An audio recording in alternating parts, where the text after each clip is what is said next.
Alright, so I'll plug in this geometry here, and now we can actually modify this swatch. That way it's in contrast with the other one. Maybe not black, but you can modify it so that you can sort of visually see it and understand it. Yeah, so that's one thing you can do with the preview.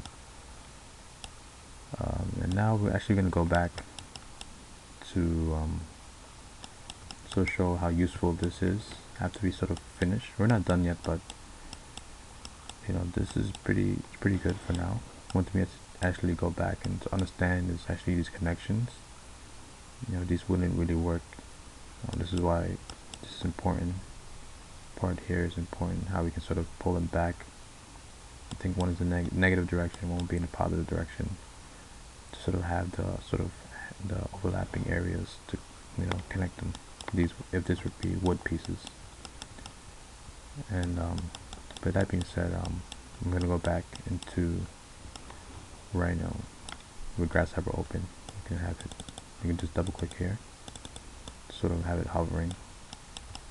So I'm actually gonna type in show because I hid the points, and I want to modify these points. These lines, not points. I'm gonna select these curves and not this surface. I'm gonna hit F10 or edit points so I can actually modify it. So let's see what happens when I start modifying this point. I'm gonna move it up in this direction. You know, so you can see it updating itself. You can start pulling it back. I kind of like it this way. I'm gonna push this point in. You can sort of play with it. You know, what happens when, say we take all these points, P1, sort of pull it down. You know, you see how sort of Grasshopper sort of recalculates and refigures everything out. And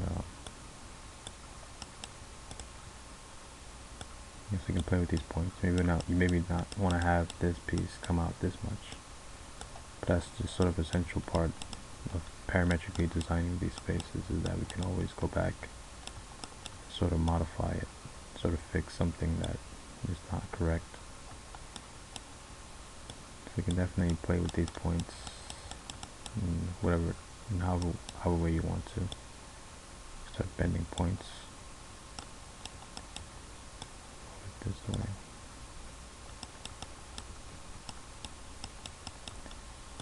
So I'm going to mess with this a little bit, and I'm going to actually show you guys how to start representing your work, meaning how to start preparing it or showing it, you know, what you have, you know, by rendering it. So, you know, start playing with the surface. After you create the script, you can always go back and modify your points, your lines.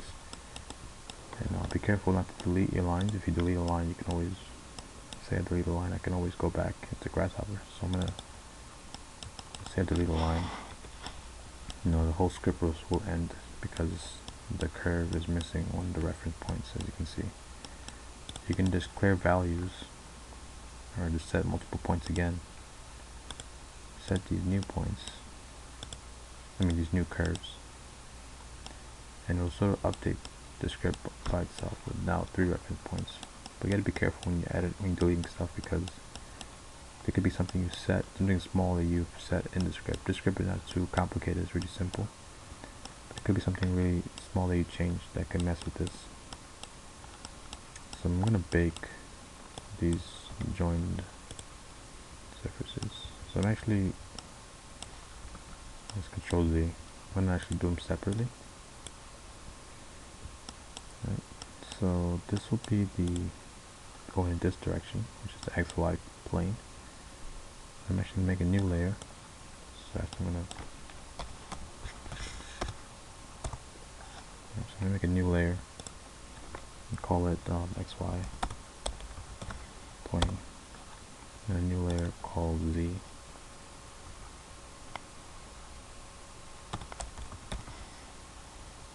Alright, so the XY plane will be this one. So I'll right click, select it, right click, bake, XY plane, you can group it. No, at this point I'm not going to group it. And now I'm going to bake this one into Z-plane. And now with that done, I can actually close this out. So I have, I sort of got what I wanted from Grasshopper, and I'm done with Grasshopper. Make sure you have your curves in the right layer. To the initial curves I started with. I don't know what that last one is.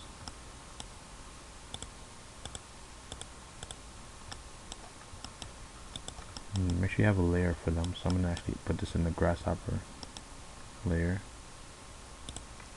And I can always turn them off so that they're not bothering anybody.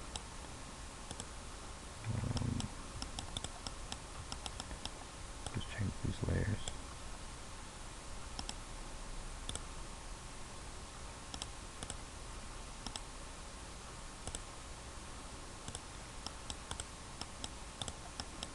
And my lines are not in this layer. Now, you basically, you should have something similar to this, or if not, something in the same idea of actually breaking it apart. Later on, hopefully, we can get into some smaller details of like sort of creating connections, as well as thinking more about these contours. Right now, these contours are just individually placed lines that are at these intervals, but maybe you want to have some spaces where it sort of varies, right? Some voids that are bigger, some are smaller. Thinking about storage, like thinking about connection, thinking about storage, thinking about how this can be a seating area. This is modifying the curves of the loft to create more areas for seating or openness. So it's a lot more things to consider, but for now you guys should have something similar to this. If not, when I'm free, try to contact me. I have office hours on Fridays from 1 to 3 in the second floor. So if you have any issues, let me know. You're going to be me for the next workshop on Thursday. So you guys should have something similar to this. If not, try your best to have it. And hope I helped you guys. I'll see you guys around.